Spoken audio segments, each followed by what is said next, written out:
To read anyone's mind, you need to know 3 techniques. These methods are the key to mastering this skill.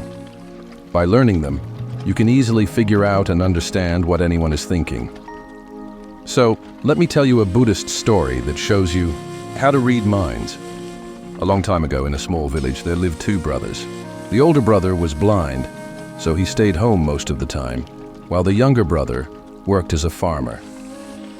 But their farm was always being ruined by animals in the fields.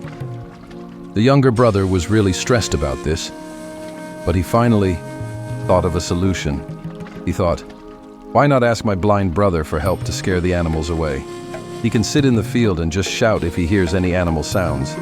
That way, our crops will be safe. After thinking it over, the younger brother built a small hut in the field and put his older brother inside. He explained, "Brother, if you hear any animals, just shout, and they'll run away. This will save our crops." The older brother agreed to the idea and started sitting in the field. Whenever he heard animals, he'd shout and scare them off. They kept this up for many days. One time, a deer ran through a field, broke the fence, and ran away. Soon after, a king who was chasing the deer arrived. The king noticed the blind brother and asked him, "Have you seen a deer come through here?" The blind brother replied, "Your Majesty, I am blind. How could I see a deer? However, I can tell you that the animal that left my field isn't worth chasing. You're wasting your time." The king was shocked by this and asked how he could possibly know that.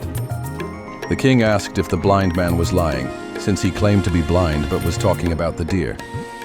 In response, the blind brother stated, "Your Majesty, the animal you think is a deer is actually a pregnant doe. I have never heard of a king hunting a pregnant doe, so I'm telling you, she's not worth your pursuit. You shouldn't waste your time." The king was completely astonished. He couldn't understand how a blind person could know the doe was pregnant. He wondered, how can a blind person know this? How can he be so sure? How can he tell me this so confidently? The king felt he had to check. He told his commander, "Commander, I want that animal alive. I need to know if it's truly a pregnant doe. This blind man seems so sure. I need to investigate. Go find out." The commander followed the king's orders. When he returned, he told the king that the blind brother was right. The doe was pregnant. The king was filled with wonder and couldn't figure out how the blind man knew. He had so many questions and decided to ask him directly. "Look, I don't know if you're truly blind or not, but I have to ask you one thing. Will you give me a true answer?" In response, the blind brother said, "Your Majesty, you can ask me anything. I will answer you truthfully." The king said, "You are a wise man. You seem to understand many things. Today I need to know, is my wife faithful to me or not?" The blind brother responded, "Your Majesty, what kind of question is that? Your marriage has lasted for years. Why is this coming up now?" But the king insisted, "You must answer me. If you don't, I will have you put to death."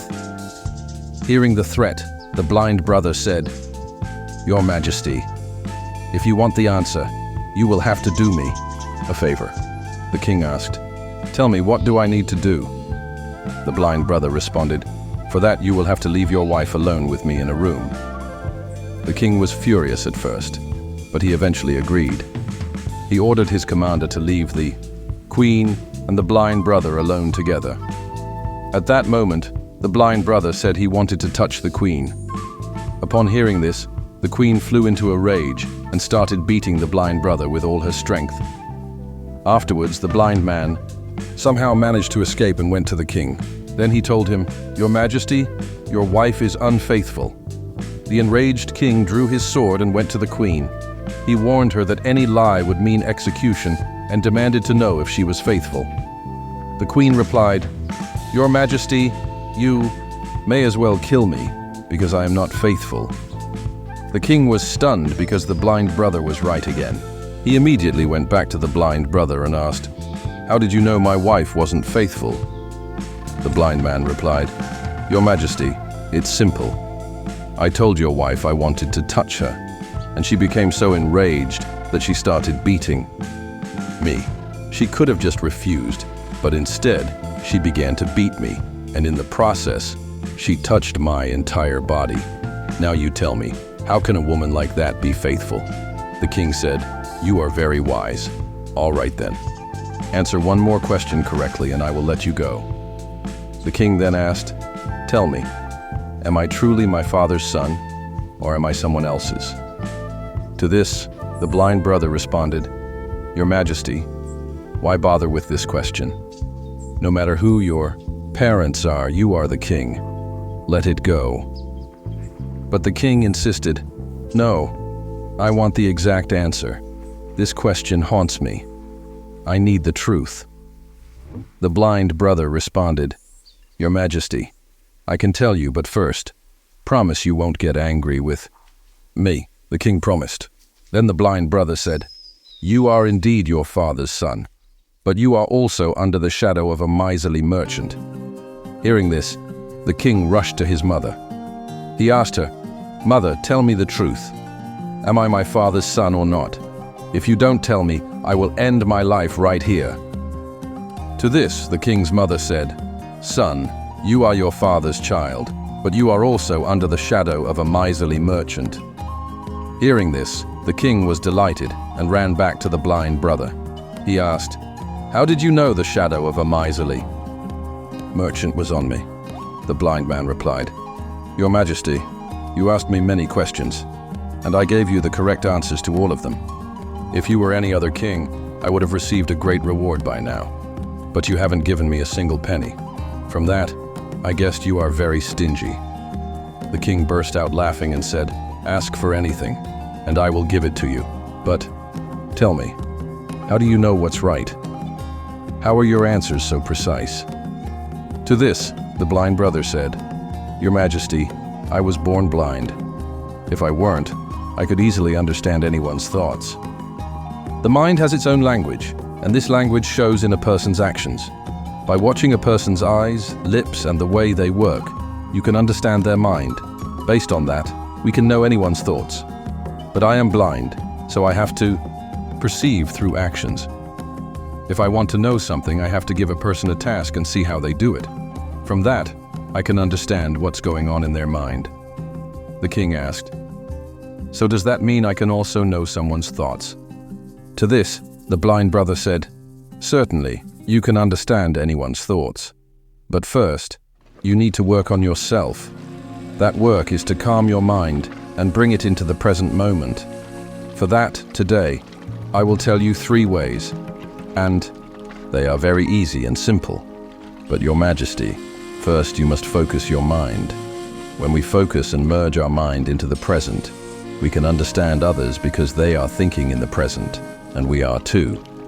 Only then can we understand their thoughts. If we're stuck in the past, how can we know what someone is thinking right now? We'd be too distracted. To know anyone's thoughts, first and foremost, we need to focus our minds and bring them into the present." After that, the blind brother told the king, "Your Majesty, I will tell you the 3 ways to easily understand anyone's thoughts." Then the blind man says, "O king, the first method is to pay attention to the eyes. The most important thing when talking to someone is to look them in the eyes. Eyes don't speak, but they say a lot. If we learn to read the signals in a person's eyes, we can know what's going on in their mind, what they're thinking, and what they're about to do." I don't have eyes myself, but I learned this skill from the revered Gautam Buddha many years ago. He was my teacher. I used to have sight, and I could understand people's thoughts just through their eyes. So, if you want to know others' thoughts, focus on their eyes. Look at their gaze, where they are looking. If their eyes are wandering all over when you're talking, it means they're looking for a way out of the conversation. They might be lying. If they avoid direct eye contact, they might be afraid their lie will be exposed. But if their eyes stay on you without moving, they're probably honest and interested. They want to talk and share. Also, watch their eyebrows.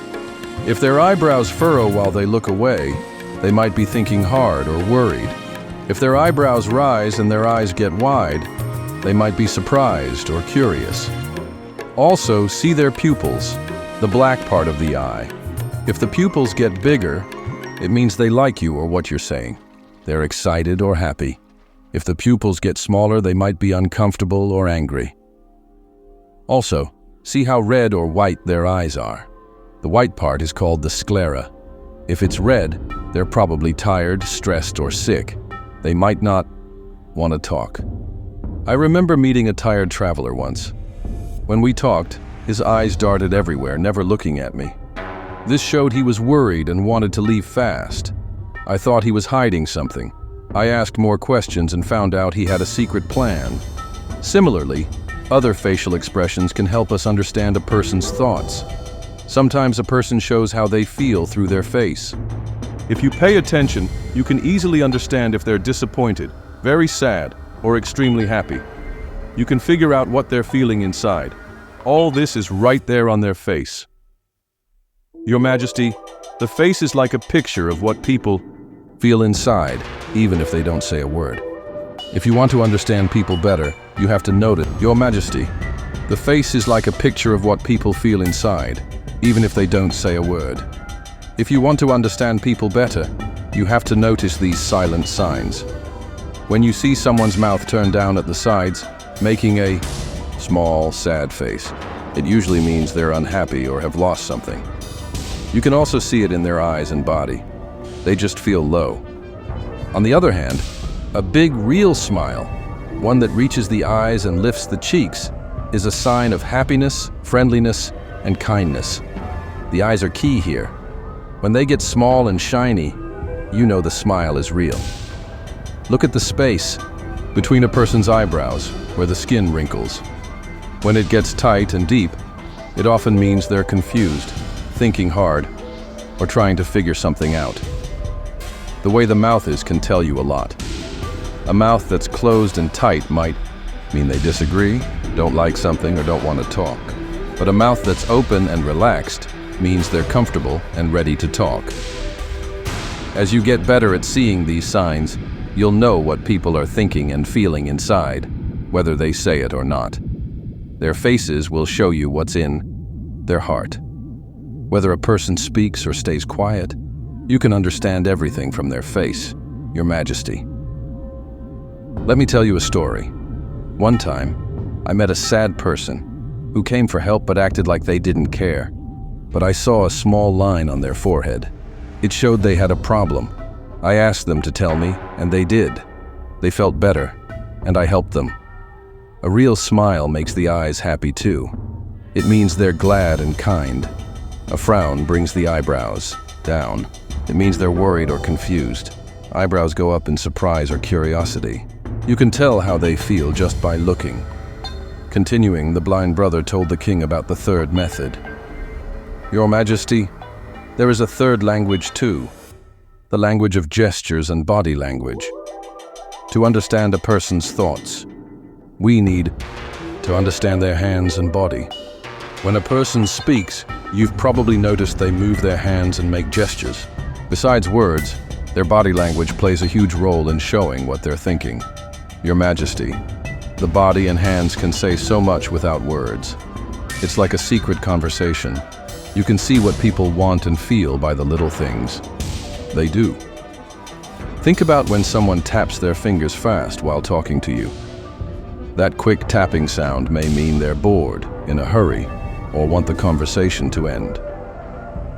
I remember a person trying to sell me something who did this. I knew. He was nervous, so I got him to give me a better price. He was so surprised. And when someone crosses their arms, they might not like you or what you're saying.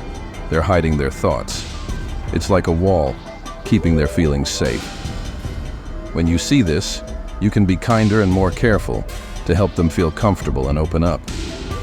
When someone leans forward, they're probably interested in you or what you're saying. They're listening carefully.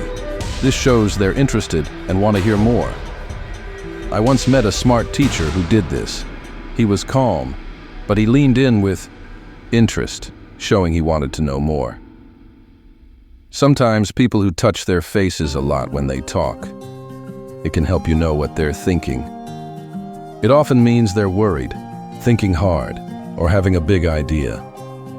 These little touches show you what's going on in their mind and heart.